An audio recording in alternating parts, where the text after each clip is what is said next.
I'm going to be talking about the peak hour factor. To start, I'm going to draw a graph.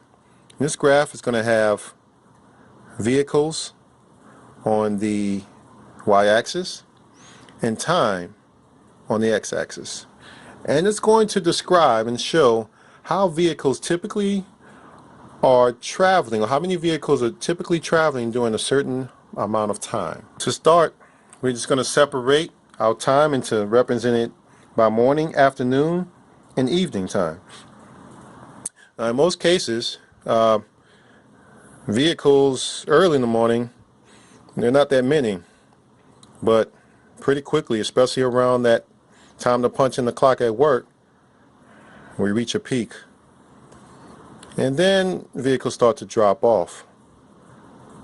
But then there's another peak that happens right around lunchtime. And then that kind of levels off too and starts to begin to drop. But when quitting time comes, we typically see the highest peak until late at night when everyone's sleeping. See, these are your peak periods. And I think it would be helpful to know how vehicles are arriving during the peak period. For instance, let's say we have vehicles that are traveling on the road in that direction. Knowing how they arrive within the peak during the peak periods would help us to determine if we need just one lane or maybe 2 lanes or, 3 lanes. It would also help us determine how we should be timing the vehicles or the intersection traffic signal. Because if they're all arriving in one small period within the peak hour, then we would time the traffic signal differently than if they were arriving steady and consistent in a uniform manner throughout the entire hour. So there is a factor to help us with that, and that's called the peak hour factor. And here's the equation. The peak hour factor is equal to the peak volume of vehicles, or the number of vehicles in an hour,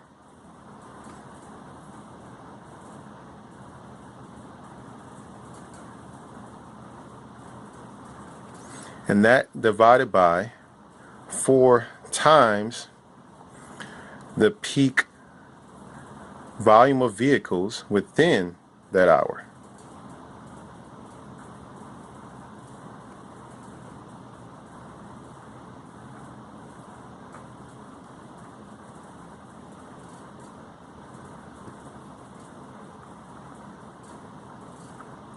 All right.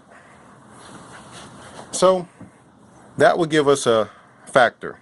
And that factor is always going to be either equal to or less than 1. Let me present you with 2 different scenarios. Here's the first one. This is the peak hour. Let's just call it the afternoon rush hour.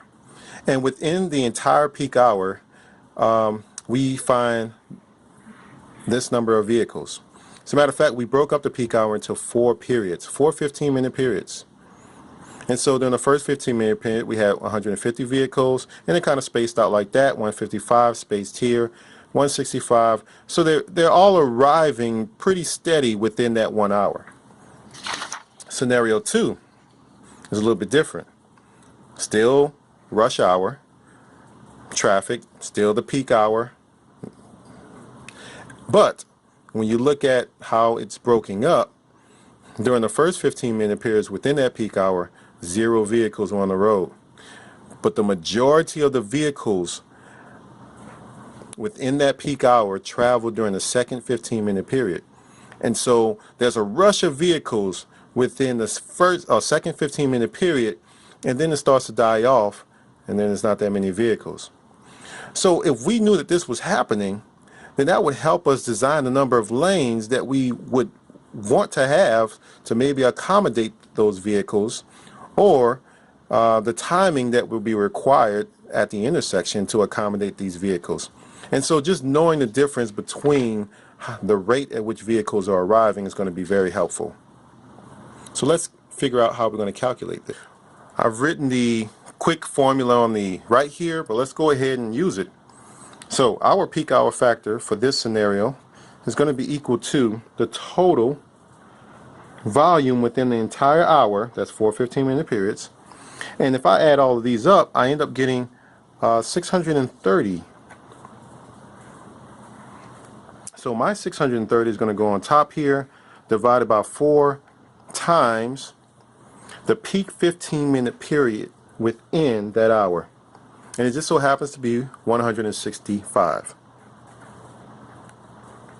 So 165, if I multiply all of that out and divide, I end up getting 0.95. Well, if we're looking at scenario 2, we see that there's a different type of arrival rate within that hour. Still had 630, but we placed 475 at the bottom instead of the number that we used previously, and that ended up giving us a peak hour factor of 0.33, much different than the peak hour factor of 0.95. One thing you should notice, the more consistent the arrival rate within the hour, the closer we get to 1. The less consistent, the lower the number. As a matter of fact,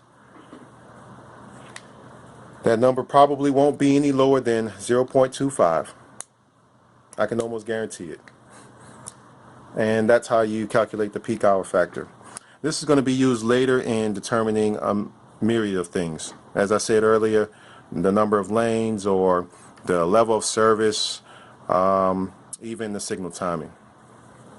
We were given a scenario where we knew the types of vehicles or the number of vehicles that were traveling